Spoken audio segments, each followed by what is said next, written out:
Praise the lord. ದೇವರ ಪರಿಶುದ್ಧ ನಾಮಕ್ಕೆ ಸ್ತೋತ್ರವಾಗಲಿ. ಜೀವನದ ವಾಕ್ಯ 19ನೇ ದಿನಕ್ಕೆ ಸ್ವಾಗತ. ಈ ದಿನದ ವಾಕ್ಯ ಭಾಗವನ್ನು ನಾವು ನೋಡಿಕೊಳ್ಳೋಣ. ಕೀರ್ತನೆಗಳು 128 1ನೇ ವಚನವನ್ನು ನಾವು ನೋಡಿಕೊಳ್ಳೋಣ. ಯೆಹೋವನಲ್ಲಿ ಭಯಭಕ್ತಿಯುಳ್ಳವನಾಗಿ ಆತನ ಮಾರ್ಗಗಳಲ್ಲಿ ನಡೆಯುವವನು ಧನ್ಯನು ಎಂಬುದಾಗಿ ನಾವಿಲ್ಲಿ ನೋಡ್ತೇವೆ. ಪ್ರಿಯ ದೇವರ ಮಕ್ಕಳೇ, ದೇವರ ವಾಕ್ಯದ ಪ್ರಕಾರ, ಈ ಒಂದು ವಾಕ್ಯದ ಪ್ರಕಾರ ಯಾವ ವ್ಯಕ್ತಿಗಳು ಧನ್ಯರು ಎಂಬುದಾಗಿ ಇಲ್ಲಿ ನಾವು ನೋಡುವಾಗ ಈ ವಾಕ್ಯ ನಮಗೆ ಉತ್ತರವನ್ನು ನೀಡುವಂಥದ್ದಾಗಿದೆ. ಯೆಹೋವನಲ್ಲಿ, ದೇವರಲ್ಲಿ ಭಯಭಕ್ತಿಯುಳ್ಳವನಾಗಿ ಆತನ ಮಾರ್ಗಗಳಲ್ಲಿ ನಡೆಯುವವನು ಧನ್ಯನು ಎಂಬುದಾಗಿ ನಾವಿಲ್ಲಿ ನೋಡುತ್ತೇವೆ. ನಮ್ಮನ್ನು ನಾವು ಪ್ರಶ್ನೆ ಹಾಕಿಕೊಳ್ಳೋಣ, ನಾವು ಧನ್ಯರ ಅಥವಾ ಇಲ್ಲ ಎಂಬುದಾಗಿ. ಈ ವಾಕ್ಯದ ಪ್ರಕಾರ, ಈ ವಾಕ್ಯವನ್ನು ಓದಿದ ನಂತರ ನಮಗೆ ನಾವೇ ಪ್ರಶ್ನೆ ಹಾಕಿಕೊಂಡಾಗ ನಮಗೆ ಗೊತ್ತಾಗುತ್ತೆ ನಾವು ಧನ್ಯರ ಅಥವಾ ಇಲ್ವಾ ಎಂಬುದಾಗಿ ನಾವು ನೋಡ್ತೇವೆ.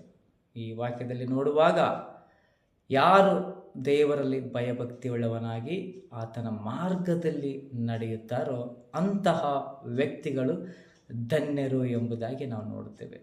ಸೊ ನಾವೆಲ್ಲರೂ ಸಹ ದೇವರ ಒಂದು ಭಯಭಕ್ತಿಯಲ್ಲಿ ಜೀವಿಸಬೇಕು ಎಂಬುದಾಗಿ ದೇವರು ನಮ್ಮಿಂದ ಎದುರು ನೋಡುವಂತನಾಗಿದ್ದಾನೆ. ಆತನ ವಾಕ್ಯಕ್ಕೆ ವಿಧೇಯರಾಗಿ, ಆತನ ವಾಕ್ಯಕ್ಕೆ ನಾವು ಭಯಭಕ್ತಿಯುಳ್ಳವರಾಗಿ ನಾವು ಜೀವಿಸಬೇಕೆಂಬುದಾಗಿ ಅಲ್ಲಿ ದೇವರ ವಾಕ್ಯ ಹೇಳುತ್ತದೆ. ಆತನ ಮಾರ್ಗಗಳಲ್ಲಿ ನಡೆಯುವವರು ಧನ್ಯರು ಸಹ ಎಂಬುದಾಗಿ ನಾವು ನೋಡ್ತೇವೆ. ಒಂದು, ಆತನಲ್ಲಿ ಭಯಭಕ್ತಿಯುಳ್ಳವರು. ಎರಡನೇದಾಗಿ ಆತನ ಮಾರ್ಗದಲ್ಲಿ ನಡೆಯುವವರು. ಇವೆರಡು ನಮ್ಮ ಜೀವಿತಗಳಲ್ಲಿ ಇರುವಾಗ ನಾವು ಧನ್ಯರು ಎಂಬುದಾಗಿ ನಮಗೆ ನಾವೇ ಪರೀಕ್ಷಿಸಿಕೊಳ್ಳಬಹುದು. ಅದಕ್ಕಾಗಿ ನಮ್ಮ ಜೀವಿತಗಳಲ್ಲಿ ಇವೆರಡು ಬಹಳ ಪ್ರಾಮುಖ್ಯತೆ. ಒಂದು, ನಾವು ದೇವರಿಗೆ ಭಯಪಡುವಂಥದ್ದು, ದೇವರ ವಾಕ್ಯಕ್ಕೆ ವಿಧೇಯರಾಗುವಂಥದ್ದು, ಮತ್ತು ಎರಡನೇದಾಗಿ ನೋಡುವಾಗ ಆತನ ಮಾರ್ಗಗಳಲ್ಲಿ ನಡೆಯುವಂಥದ್ದು. ದೇವರ ವಾಕ್ಯ ಹೇಳುತ್ತದೆ, ಈ ಲೋಕದಲ್ಲಿ ಅನೇಕ ಮಾರ್ಗಗಳಿದೆ. ಅವರಿಗೆ ಇಷ್ಟ ಬಂದ ಪ್ರಕಾರ ಅವರವರ ಮಾರ್ಗಗಳನ್ನು ಅವರು ಆಯ್ಕೆ ಮಾಡಿಕೊಳ್ತಾ ಇದ್ದಾರೆ. ಕೆಲವೊಬ್ಬರು ಕೆಟ್ಟ ಮಾರ್ಗವನ್ನು ಆಯ್ಕೆ ಮಾಡಿಕೊಳ್ತಾರೆ, ಕೆಲವೊಬ್ಬರು ಒಳ್ಳೆಯ ಮಾರ್ಗವನ್ನು ಆಯ್ಕೆ ಮಾಡಿಕೊಳ್ತಾರೆ, ಕೆಲವರು ಪ್ರೀತಿಯ ಮಾರ್ಗವನ್ನು ಆಯ್ಕೆ ಮಾಡಿಕೊಳ್ತಾರೆ, ಕೆಲವರು ದ್ವೇಷ ಎಂಬ ಮಾರ್ಗವನ್ನು ಆಯ್ಕೆ ಮಾಡಿಕೊಳ್ತಾರೆ, ಕೆಲವರು ಇತರರನ್ನು ಪ್ರೋತ್ಸಾಹಪಡಿಸುವಂಥ ಮಾರ್ಗವನ್ನು ಆಯ್ಕೆ ಮಾಡಿಕೊಳ್ತಾರೆ, ಇನ್ನು ಕೆಲವರು ಅನೇಕರನ್ನು ನಿರುತ್ಸಾಹಗೊಳಿಸುವಂಥ ಮಾರ್ಗವನ್ನು ಅವರು ಆಯ್ಕೆ ಮಾಡಿಕೊಳ್ಳುತ್ತಾರೆ. ಅದಕ್ಕಾಗಿ ಇಲ್ಲಿ ದೇವರ ವಾಕ್ಯ ಹೇಳ್ತದೆ, ನಾವು ಮೊದಲೇನೆಂದರೆ ದೇವರಿಗೆ ಭಯವುಳ್ಳವರಾಗಿ, ಭಯಭಕ್ತಿಯುಳ್ಳವರಾಗಿ ಇರಬೇಕು. ಮತ್ತು ಎರಡನೇದಾಗಿ ದೇವರ ಮಾರ್ಗದಲ್ಲಿ ನಾವು ನಡೆಯಬೇಕು.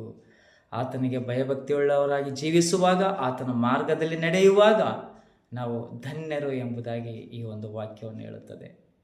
ಈ ಲೋಕದಲ್ಲಿ ಅನೇಕ ಮಾರ್ಗಗಳನ್ನು ಜನರು ಹಿಡಿದುಕೊಂಡು ಹೋಗ್ತಾ ಇದ್ದಾರೆ. ಅನೇಕ ಒಂದು ನಾಶನದ ಮಾರ್ಗವನ್ನು ಜನರು ಹಿಂಬಾಲಿಸ್ತಾ ಇದ್ದಾರೆ.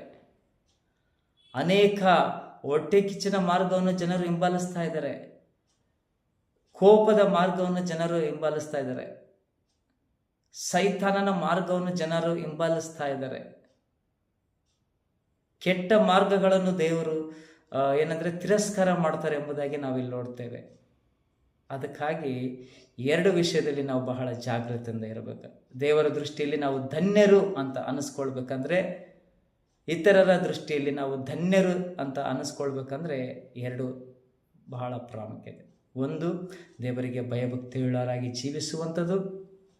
ಎರಡನೇದಾಗಿ ಆತನ ಮಾರ್ಗದಲ್ಲಿ, ಆತನ ಒಂದು ಹೇಳಿದಂಥ, ತೋರಿಸಿದಂಥ ಮಾರ್ಗದಲ್ಲಿ ನಾವು ನಡೆಯುವಂಥದ್ದು ಬಹಳ ಪ್ರಾಮುಖ್ಯತೆ. ಈ ಎರಡು ವಿಷಯಗಳನ್ನು ನಾವು ವಿಧೇಯತೆ ತೋರಿಸುವಾಗ ನಾವು ಧನ್ಯರು ಎಂಬುದಾಗಿ ನಾವಿಲ್ಲಿ ಅರ್ಥ ಮಾಡಿಕೊಳ್ಳಬಹುದು ಪ್ರಿಯರೇ. ಸೊ ಅದಕ್ಕಾಗಿ ನಮ್ಮ ಜೀವಿತದಲ್ಲಿ ಈ ಎರಡು ವಿಷಯಗಳನ್ನು ನಾವು ಶ್ರದ್ಧೆಯಿಂದ ಕೇಳೋಣ, ಶ್ರದ್ಧೆಯಿಂದ ನಾವು ಈ ವಾಕ್ಯಕ್ಕೆ ವಿಧೇಯರಾಗೋಣ, ದೇವರಿಗೆ ಭಯಭಕ್ತಿಯುಳ್ಳವರಾಗಿ ಜೀವಿಸೋಣ.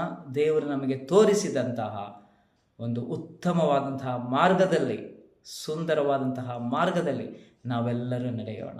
ಆಮೇಲೆ ಸೊ ದೇವರು ಈ ವಾಕ್ಯವನ್ನು ಆಶೀರ್ವದಿಸಲಿ. Thank you and God bless you all.